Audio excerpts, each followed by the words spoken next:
All right, what's our next story? Go ahead. I'll let you lead this one. According to video game, whatever that C stands for, news. I'm pretty sure it's Video Game Chronicle. Microsoft has accused Sony of paying developers for blocking rights.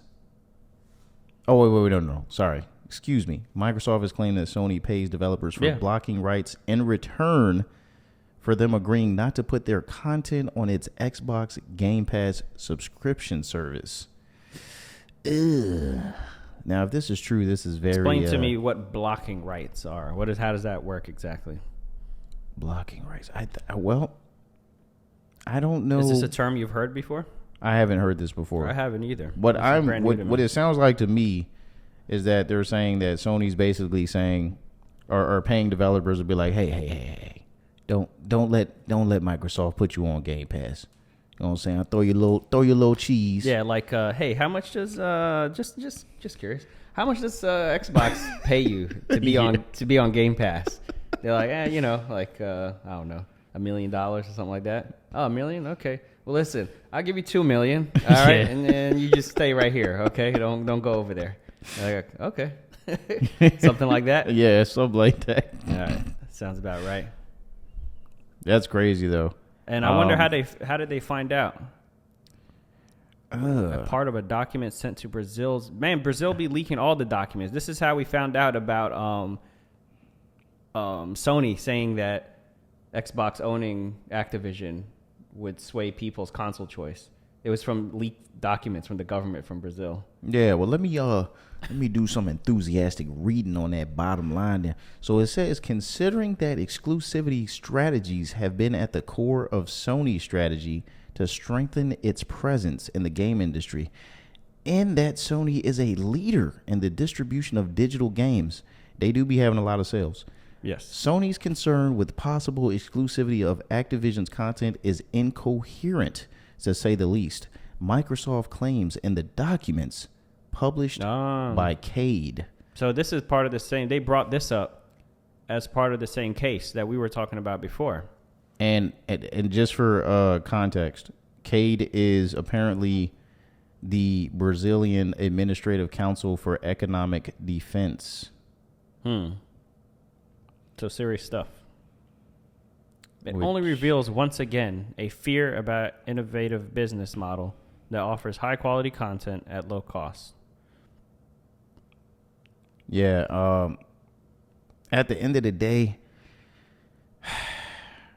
and I know y'all see me wearing this. I wear a PlayStation mostly everything because, PlayStation is we're big supporters of PlayStation. Yeah. Not to say that we don't play other consoles. I do have an Xbox, and I do play it. I got a Nintendo Switch, and I got a Quest VR. Exactly. So we're not just Sony ponies, but Game Pass is definitely a great value, and I can understand why Sony would be threatened by it, because there's a lot of value through Game Pass. I mean, come on, man. You telling me I can pay $15 a month, $14.99? It's damn near free. And I can play all these games streaming.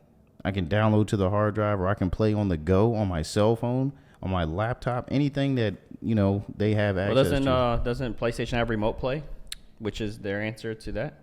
Yeah, but how's that not the same? It's not the same. Because Remote Play is based off of streaming the entire console. You have to be connected to the PlayStation. Right. Whereas with the Xbox, it's cloud based. So you don't have to be connected to the Xbox necessarily. So you're just connected to the actual service, kind of like Netflix. Yeah. Like if you watch Netflix on your phone, you're not watching it from your house. Right. You're not opening Netflix on your home TV. Right. So for instance, say because it's not to say that you couldn't do Remote Play away from home, because you could definitely do it. I've done it before at work. 24 miles away from home. But it's very dependent on your Wi-Fi connection, I believe. Of course, yeah. Because but wouldn't that be the same with Xbox? Yes, but for some reason, because the Xbox doesn't depend on the console itself for you to stream the games through the cloud, it's not. I don't know what it is about it, but it's just a little bit less lag. Yeah, it's one less step. It streams better. Okay. It's like they have the software is more in tune.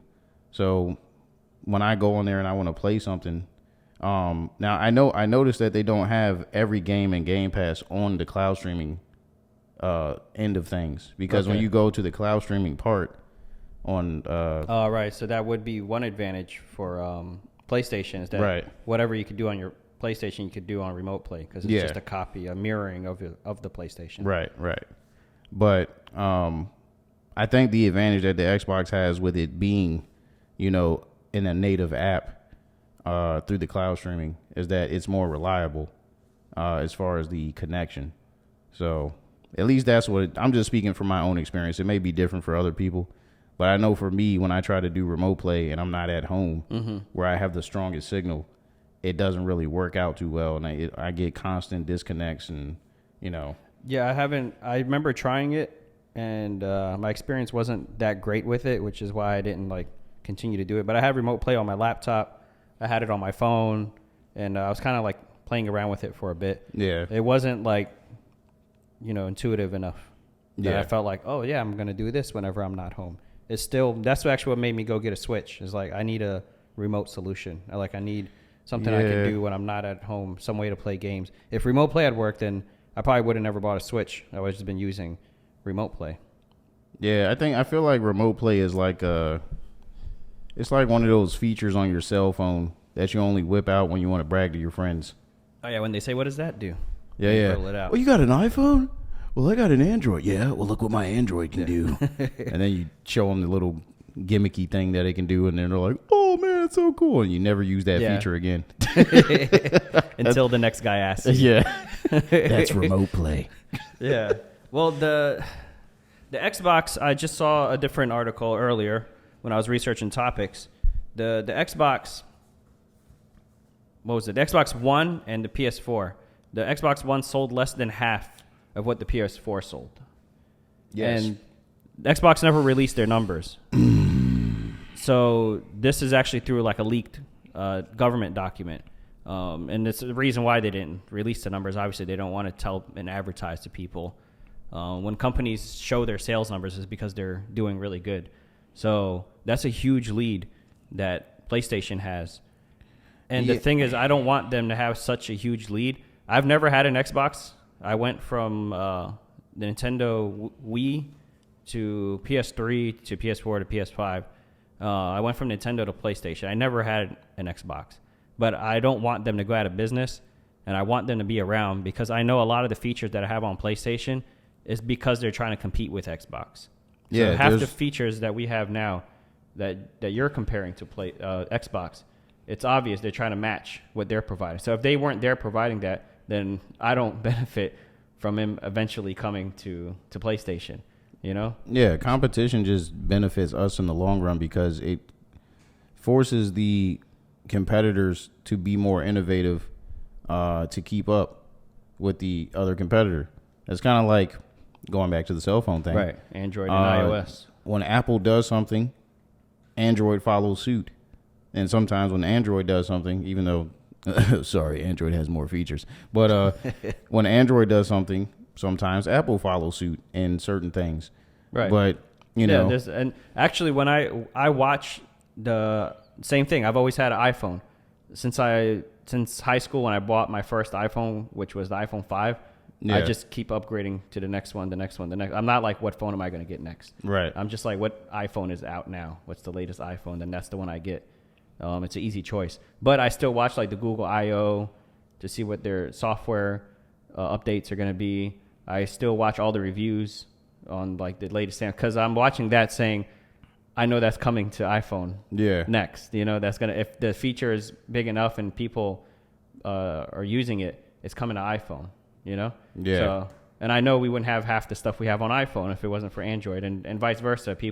I constantly see articles where they're like, oh, Android, this new Samsung just stole a bunch of stuff from iPhone. And every time a new iPhone comes out, they're like, oh, they just stole a bunch of stuff from Android. You know, Yeah. I'm like, yeah, that's how it goes. And I'm gonna segue right back into that article, but Apple, y'all in the way for taking the charger out the box. I just want to let y'all know that. Oh yeah, you just got a new phone, right? And you have no charger. Yeah, because Samsung wanted to follow Apple. Yeah. Anyway, this ain't about that. Yeah, they follow good trends and bad trends. Moving the charger is not a good one. Go ahead. Yeah. So I guess do you have anything else to say about the Sony strong arming developers? It's not a good thing because they already have a lead. Like they don't need to resort to these kinds of tactics. Yeah. Just play Come on, fair. man. Let Xbox shine, man. Yeah, they're.